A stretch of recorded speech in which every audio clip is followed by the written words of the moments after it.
Hi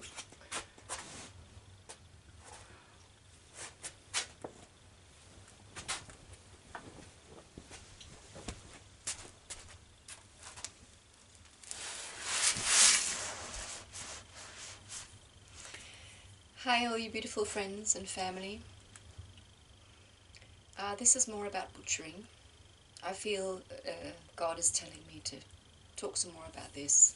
And it's also really my own, the feelings that are going on in my own heart and how I feel, yeah, it's helping me really to move on.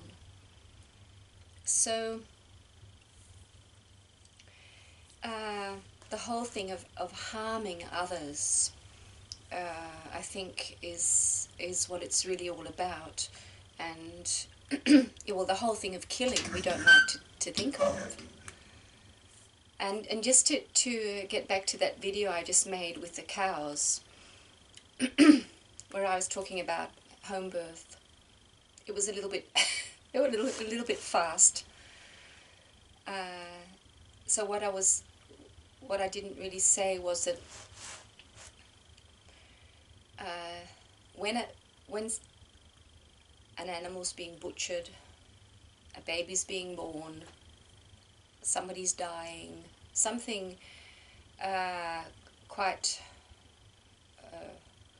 huge is happening, what really matters is the human beings around and their state of being.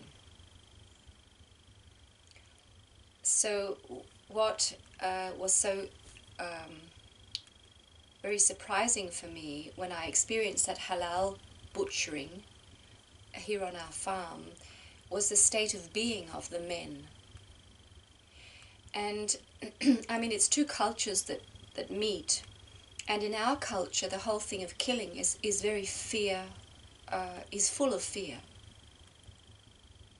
So when we'd been butchering our lambs for many years. My husband would do it, and he actually would cut their throat before we got this gun, this nail gun. He did it the halal way, really, but without praying and without all the honoring and the calm, because we hadn't learnt that. We just, although I've always had quite a good feeling about butchering, still I could sense there was some nervousness and some fear in there. And I felt my husband had a lot of it. He didn't like it at all, but he did it. And see, I think that is really what affects the animal. And as I've said before, the animal, they give themselves, and we're all really giving ourselves to this grand plan that life on earth is. And we're all offering different things for ourselves, and some of us are actually offering our life. So seen from a spiritual perspective, all is well and all is fine. Even the people who are very horrible towards animals, it's all part of the plan. But of course, we're moving away from being horrible. And how do we stop being horrible? Well, by coming into our soul and into the kingdom of light within us, then we start to embody love. And even when we're butchering an animal, it can be an act of love. And that's where I feel, that's why I'm making this video. It's because I can sense that in me there's still a feeling, some bad feelings about butchering, and I wish to release them. So, and because I'm a person who eats some meat, I eat very little meat, but I do eat meat still. It's something that I have to clear up, I have to clean it out, because I don't want any bad feelings about butchering meat. And what I just sensed very strongly this morning was that God was showing me that there's fear in there, but what is more strong is the guilt, feeling shameful. Now, why am I killing this animal? Why couldn't I, why am I doing this? So that, and that's really, I think what is in many of us, the feeling of being guilty, that now I'm being a bad person because now I'm killing. And when we move away from our ego, we discover that it's simply not true. I mean, we won't be eating a lot of meat in the future, I'm pretty sure, but some will. Because of our human making, our physical bodies. And what I've read in these different spiritual books about the New Age is that when the people who eat meat, they will eat meat from animals that have been really looked after well and who have been honored. And the animal is completely peaceful about it because it's all part of their life. They're giving their body to human beings. And human beings are making sure that they are good stewards of the land and of the animals. They're looking after their animals with love and respect.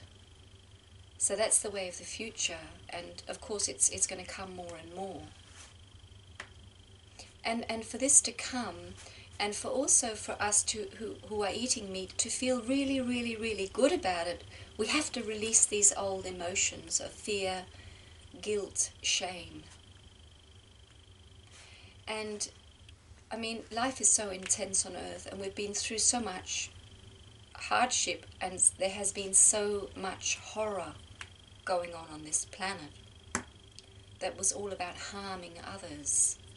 So it's very obvious, it's very understandable that some people become vegans and go, they don't want you to harm anything or anyone. It's just, you just mustn't harm anything. But the thing is, we always, we do harm others, but we don't, it's not real harm because it's not done out of hatred. It's because we're all one organism and one is eating the other, and it's all meant to be. That's the way the physical world works. And they have made tests with vegetables, which are also life forms. I mean, a vegetable is also a being. And that's what the meat eaters are. I mean, there's a big war going on between the vegans and the meat eaters, and it's really very stupid to listen to. There's people who have become carnivores, and they're really just battling against the vegans, and it's stupid because I just think we should set each other free to do what is deeply true for us. That's the only way to go, and stop judging others. But the thing is, when you eat a vegetable, you're cutting it up, and you're taking it out of the ground where it was growing. You're pulling it out of the ground, and you're destroying it. So in a way, you're harming it, but you're not. You're using it for food. So they made these tests with like two, I think it was a Russian group who were making a test with two cabbages, and they had all these electrodes or something on these. I mean, I'm just really not good at this, but I'll just explain what I saw. There's a video on YouTube you can go and see. And there was a live cabbage and a cabbage that they cut up. Or was it a cabbage without its root? I think it was just actually a cabbage that had been harvested already that was just sitting on the table. And it's a sentient being. It's still alive. So it has feelings like a plant. And so when they were chopping up the other cabbage, that cabbage that they were not touching was being affected in its energy. It was being affected like it was stressed by the cabbage being cut up. And then people can say, oh, that's really because you're harming the plant. But it's on an energetic level that live cabbage is reacting, but it's not sad and unhappy because somebody's eating the other cabbage. It's just reacting on an energetic level. So when all is in harmony and we're all living in love and eating what is natural for us, there is only love. And there might be like I was saying, when the lion goes for the antelope or whatever, the deer isn't, of course, very, very frightened. By the looks of it, you can see that it's running for its life. And when the lion gets up and I mean, just tears it apart, of course it's feeling pain. And it seems full of fear. But on a deep level, it's not. It's just because it's the physical body that has these reactions, because it's natural. The deer is not made instinctively to go to the lion and say, just eat me, it's okay. So, yeah, I think this is a really big thing on earth, especially in our modern world, or the Western countries, but I mean really more or less all over the world. People who have gone away from eating meat are returning to eating meat because they can feel that they need it. And I just want to encourage you to listen to your heart and to know that the animals love you and that it's okay. And I think when we eat meat, to really make sure that if we're having meat and eggs and milk products, to really look into which animals is this coming from, and to, of course, to try to get the best you can get when you know the animals have been well looked after and killed in a humane way. But even if you can't, if you can feel that your body needs these products and you're living in a city and you can't get these products from these animals, there's still love. The animals who are not taken care of, they're full of love. And you are blessed. You are not an evil person because you're sitting and eating a steak from an animal who's not had a good life. You're not meant to feel shameful. Because we're in it's very, very important that you feel good in your body. Very, very, it's vital. It's the reason why you came here on earth is to live in love and light and to feel good in your body, mind and soul.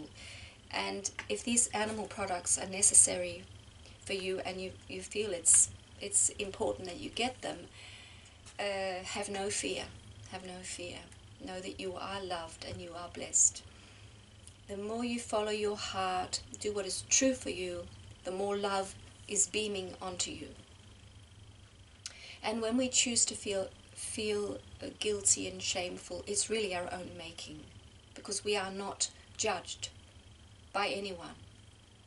The cow that's standing in this big horrible place that never comes onto grass, that cow loves you too and blesses you. So the more we humans move away from all the fear, the more we will awaken and realize that there is no fear. Fear is something we make up, and we've become addicted to fear. So even sitting and eating our steak, that's the best steak you can get, we're feeling fear and we're feeling shameful because we're used to it. We're not used to feeling love and feeling peace. So I feel it's just a message from the animals to you, and all the plants, all of Mother Nature loves you deeply, and supports you on your path of life. So rest assured that you are beautiful and you are wonderful and you are blessed, and that you have no reason to feel shame or guilt. So, as I was singing the other day, Jesus washed our sins away. We are not sinful. We're beautiful. So, let's let go of all the fear and the shame and the guilt and enjoy our piece of meat. Enjoy to be with the animals, and enjoy that they are butchered when the time is right, and we want that meat. And just feel good about it all. Just feel good. And no matter what other people are thinking also. If there's people judging you because you eat meat, or let them go with love, and maybe don't be around them. Because it's all just tests for us to see if we can stand stand straight on our path. And nobody knows what's true and right for you, only you. So do your thing, your way, and know that you are deeply and endlessly loved. So see you, my friend.